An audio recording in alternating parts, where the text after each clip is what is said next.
Welcome back, everybody. Automotive Inc. Today we're in the office and we're going to be talking about the 24 annual sales report that was just released about the car makers here in the good old USA. We're going to talk about the biggest winners and losers, if you will. Before we get started, it helps the small channel out and it's free to do. Smash that subscribe button. It's down in one of those corners, or down below you can smash the subscribe button. Also, if you don't mind, give me a thumbs up and notification bell at the end of the video.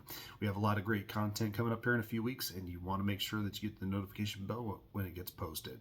All right, so as you guys have heard and watched the other videos about the car market crash, if you will, fire sale, dumpster fire, no, manufacturers are selling their vehicles and offering incentives as they always have. Some manufacturers more than others, and we're going to get to that one here in just a second.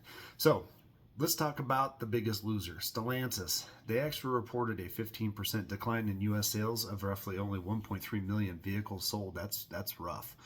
The biggest sales drop was from the company's 29% for Dodge, 19% for Ram trucks and Alfa Romeo, and Jeep, 9% loss.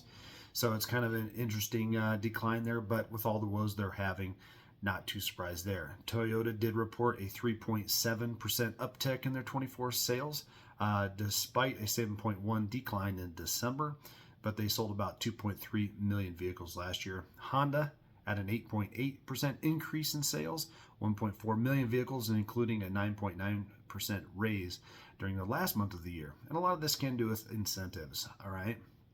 Next one is Hyundai brand sales increased roughly 4%.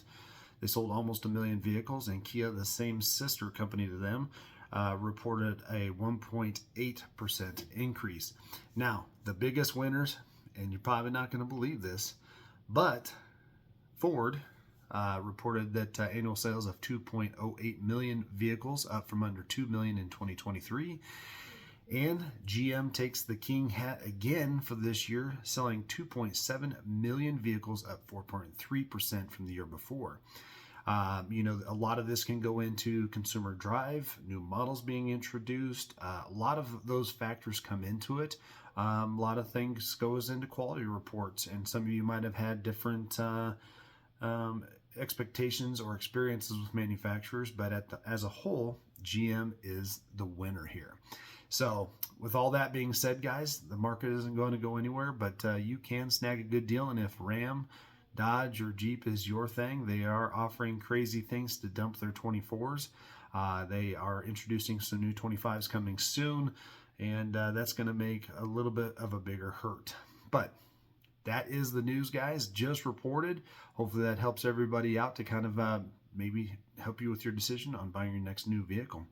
But I appreciate you guys all being here. We'll catch you on the next one.